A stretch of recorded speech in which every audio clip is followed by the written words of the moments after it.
Congress party చెప్పింది ఒకసారి మనం చూస్తే అది మీరు ఒకసారి జూమ్ చేయండి, నేను చెప్తా. ఇగో భారత జాతీయ కాంగ్రెస్ తెలంగాణ రాష్ట్ర కాంగ్రెస్ కమిటీ అసెంబ్లీ ఎన్నికలు 2023 అభయహస్తం మేనిఫెస్టో. ఇది మనం క్రియేట్ చేసింది కాదు. ఇందిరమ్మ రాజ్యం ఇంటింటా సౌభాగ్యం వాళ్ళ నినాదం. మరి దీనిలో మేనిఫెస్టో కమిటీ ఏమని ఇచ్చిందంటే వాళ్ళ ముందు మాటలో మేనిఫెస్టో కమిటీ ముందు మాట అభయహస్తం మేనిఫెస్టో. గత 9.5 సంవత్సరాల్లో టీఆర్ఎస్ బీఆర్ఎస్ ప్రభుత్వంలో దగాపడ్డ తెలంగాణ ప్రజల ఆకాంక్షలకు అద్దం పట్టే విధంగా మేము ఈ మేనిఫెస్టోను రూపొందించామని తెలియజేయడానికి సంతోషిస్తున్నాము. వివిధ వర్గాలను, సంఘాలను, సంస్థలను, వ్యక్తులను సంప్రదించి వారి సమస్యలను విశ్లేషించి ఓ తేజవంతమైన మరియు సమగ్ర సుస్థిర తెలంగాణ అభివృద్ధి పరిచే దిశగా ఈ మేనిఫెస్టోను రూపొందించి తెలంగాణ సమాజానికి అంకితం ఇస్తున్నాము. కాంగ్రెస్ వాళ్ళు చెప్పింది ఇది. కాంగ్రెస్ పార్టీ అధికారంలోకి రాగానే ఈ మేనిఫెస్టోలోని ప్రతి హామీని మేము చెప్పిన డేట్కి తప్పకుండా అమలు చేసి తెలంగాణ ప్రజల భవిష్యత్తును బంగారు బాటలో నడిపిస్తామని యావత్తు తెలంగాణ సమాజానికి హామీ ఇస్తున్నాము అని ఇట్లు దుద్దిల శ్రీధర్ బాబు, చైర్మన్ తెలంగాణ రాష్ట్ర మేనిఫెస్టో కమిటీ. దీనిలో మేనిఫెస్టో కమిటీలో దాదాపు 37 విభాగాలు చేసారు వాళ్ళు.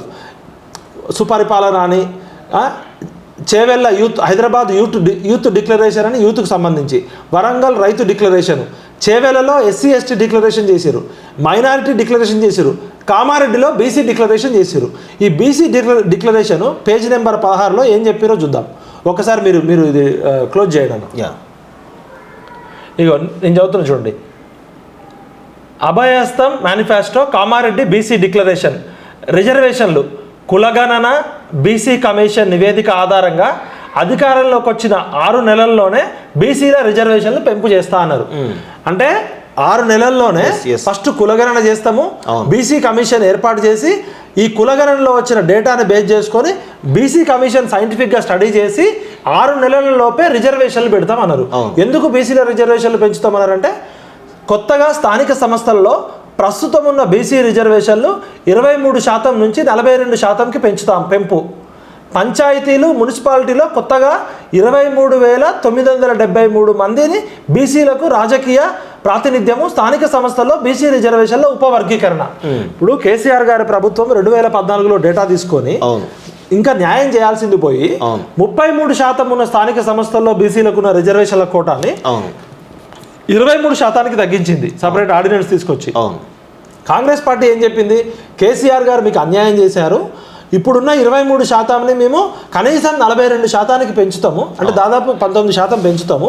పెంచి కొత్తగా పంచాయతీలు, మున్సిపాలిటీలో దాదాపు 24,000 మంది బీసీలకి రాజకీయ ప్రాతినిధ్యం ఇస్తాము. అంతేకాకుండా ప్రభుత్వ సివిల్ కన్స్ట్రక్షన్, మెయింటెనెన్స్ కాంట్రాక్టర్లో బీసీలకు 42% రిజర్వేషన్ ఇస్తాము. కామారెడ్డి బీసీ డిక్లరేషన్ నమ్మే చాలా మంది బీసీలకు ఓటేసారు. అయితే ముఖ్యమంత్రి బీజేపీ చెప్పినప్పటికీ కూడా దాన్ని వద్దనుకొని కాంగ్రెస్ రాహుల్ గాంధీ సామాజిక కులగణన అంటున్నాడు, అదే మెయిన్ అస్త్రంగా చెప్తున్నాడు. కాబట్టి బీజేపీ ఎంత చెప్పినా, బీసీ ముఖ్యమంత్రి చెప్పినా నమ్మకం వేసిరు. మరి ఈరోజు 6 నెలలైంది కదా, 6 నెలల్లో రేవంత్ రెడ్డి గారు మీకు సూటిగా ఒక ప్రశ్న అడుగుతున్నా. రాహుల్ గాంధీ గారు చెప్తున్న కులగణన, సామాజిక న్యాయం మీరు చేస్తా అన్నారు. 6 నెలల కాలంలో 6 నిమిషాలు ఫస్ట్ రాగానే మీరు కేసీఆర్ చేసిన సమగ్ర కుటుంబ సర్వే డేటా బయట పెట్టాల్సి ఉండే. మీరు ప్రమాణ స్వీకారం చేసిన వెంటనే పెట్టాల్సింది ఏంది? ఇగో కేసీఆర్ చేసిన డేటా ఇది, ఇన్ని రోజులు దాచిపెట్టిండు, 80,000 జీవోలు దాచిపెట్టిండు అన్నారు. మరి 6 నెలల కాలంలో 6 నిమిషాల్లో చేయాల్సిన సమగ్ర కుటుంబ సర్వే డేటా కేసీఆర్ తన సీట్ కింద పెట్టి దాచిపెట్టుకున్నాడు, వాడుకున్నాడు అని చెప్పారు. మరి మీరు ఎందుకు పెట్టలేదు? మీరు పెట్టకపోగా మరి బీహార్లో ఆల్రెడీ కులగణన అయింది. దానిలో సోషియాలజిస్టులు, సెఫాలజిస్టులు, సైంటిఫిక్ సోషల్ పొలిటికల్ సైంటిస్టులు అంతా కలిసి 42 క్వశ్చనరీస్ తోటి ఒక రీసెర్చ్ మెథడాలజీ తోటి చేసారు. అది తీసుకొచ్చి మా ప్రొఫెసర్స్ అంతా తీసుకొచ్చి ఆయన ఎవరు మన బీసీ మినిస్టర్ పొన్నం ప్రభాకర్కి ఇచ్చారు, వీళ్ళందరికీ ఇచ్చారు. ఇంతవరకు మీరు ఈ 6 నెలల కాలంలో ఏం పని చేసారు కులగణన విషయంలో? ఏమంటే చేయొచ్చు కదా, దానికే పెద్ద 150 కోట్లు అంటే పెద్ద విషయం కాదు కదా 3 లక్షల కోట్ల బడ్జెట్లో. మరి 6 నెలల కాలంలో 6 సెకండ్ల పనైనా జరిగిందా? 6 నిమిషాల పనైనా జరిగిందా? 6 గంటల పనైనా జరిగిందా? 6 రోజుల పనైనా జరిగిందా? 6 నెలల్లో 6 నిమిషాలు కూడా పని జరిగితే మీ విధి విధానాలు ఏంటి? ఈ రోజు నేను ఇంటర్వ్యూ ఇస్తున్న టైంకి కులగణనకు సంబంధించి మీ విధి విధానాలు ఏంటి, ఎస్సీలను ఎట్లా లెక్క కడతారు, ఎస్టీలను ఎట్లా కడతారు, బీసీలను ఎట్లా లెక్క కడతారు, మోస్ట్ బ్యాక్వర్డ్ క్లాసెస్ని ఎట్లా లెక్క కడతారు, ఆర్థిక అంశాలు ఏంటి, సామాజిక అంశాలు ఏంటి, మతపరమైన ఏ విధంగా లెక్క కడతారు, ఆర్థిక అంశాల్లో మీరు బిలో పావర్టీ లైన్ ఎట్లా తీసుకుంటున్నారు, ఎవరు పేదవారుగా నిర్వహిస్తున్నారు, మీకున్న ఫిలాసఫీ ఏంటి, మీకున్న మెథడాలజీ ఏంటి అనేది ఇంతవరకు ప్రజలకు ఎందుకు చెప్పాల్సిన బాధ్యత ఉంది కదా. అంటే కేసీఆర్ చేసిన డేటా బయట పెట్టరు. ఇంకోటి కులగణనకు సంబంధించి 6 నిమిషాల పని కూడా జరగదు. ఎలక్షన్ల ముందు తూతూ మంత్రం మేము అడిగితే ఒక జియో కాపీ ఇచ్చిర్రు, దానిలో కులగణన అని.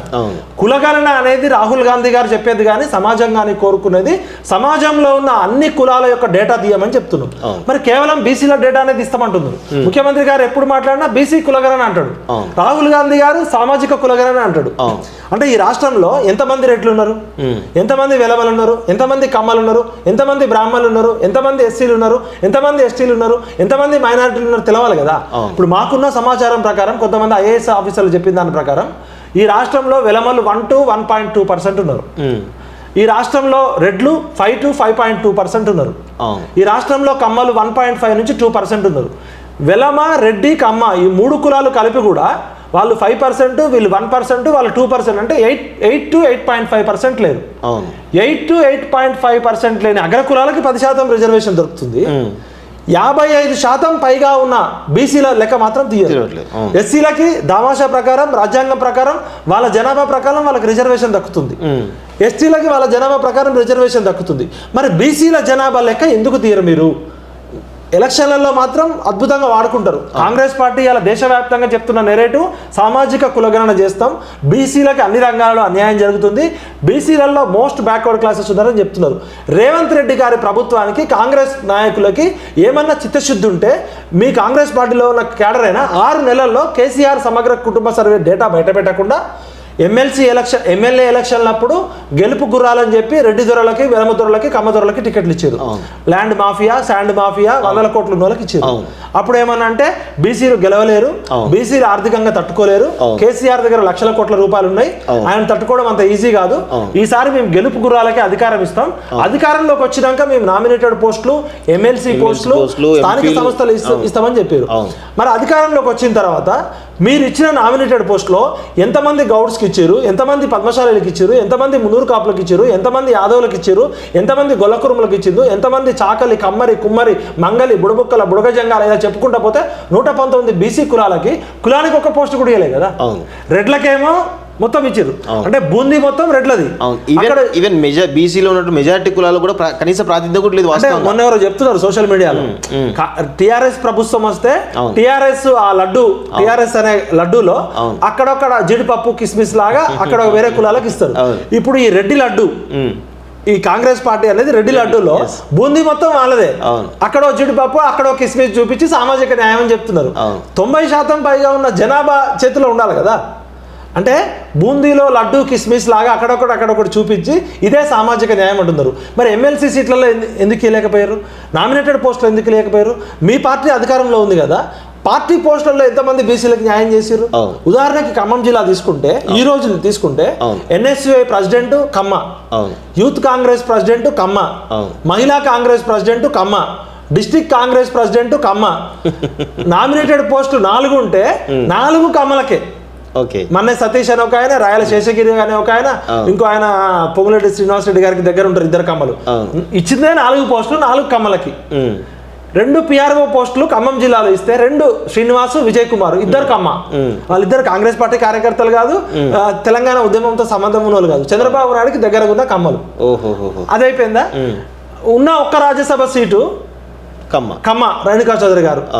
రాయల శేషగిరిరావు ఇంకో ఆయన ఉండే, ఇంకో ఆయన రాయల నాగేశ్వరరావు, ఆయనకి ఇంకో పోస్టు. అంటే పార్టీ పోస్టులు ఇయ్యరు, నామినేటెడ్ పోస్ట్ ఇయ్యరు, ఎమ్మెల్యేలు ఇయ్యరు, ఎమ్మెల్సీలు ఇయ్యరు, ఎంపీలు ఇయ్యరు, మీ ఆఫీసులో పనిచేసే పెద్ద పిఆర్ఓ పోస్టులు ఇయ్యరు, మీ ముఖ్యమంత్రి కార్యాలయంలో పనిచేసే పోస్టులు ఇయ్యరు.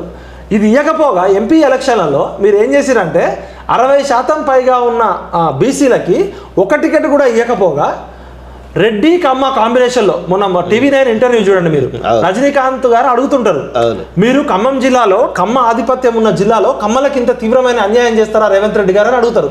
అడగంగానే రేవంత్ రెడ్డి గారు అదేంటి రజనీకాంత్ గారు, నేను ఇన్ని పోస్టులు ఇచ్చిన, మీరు కావాలంటే TV9 లో చూడండి, నేను కమ్మవారికి ఇన్ని పోస్టులు ఇచ్చిన అని చెప్తూ మొత్తం లెక్క చెప్పింది. నేను చెప్పే లెక్క కాదు, TV9 లో చూడండి. అంతేకాకుండా రాజ్యసభ సీటు రేణుకా చౌదరి గారు అడగకపోయినా ఆమె ఇంటికి సోనియా గాంధీ గారి మీద ప్రెజర్ తీసుకొచ్చి రేణుకా చౌదరి గారికి రాజ్యసభ సీటు ఇప్పించిన, రాయల్ నాగేశ్వరరావు గారికి ఇప్పించిన. ఇప్పుడు వెంకటేష్ బంధువు ఉన్నాడు కదా, ఆయన రామసాయం సురేందర్ రెడ్డి, ఆయన పొంగులేటి శ్రీనివాసరెడ్డికి వియంకుడు, వెంకటేష్కి వియంకుడు. కమ్మ ప్లస్ రెడ్డి కాంబినేషన్లో మీకు న్యాయం చేసిన అని చెప్తుంటాడు.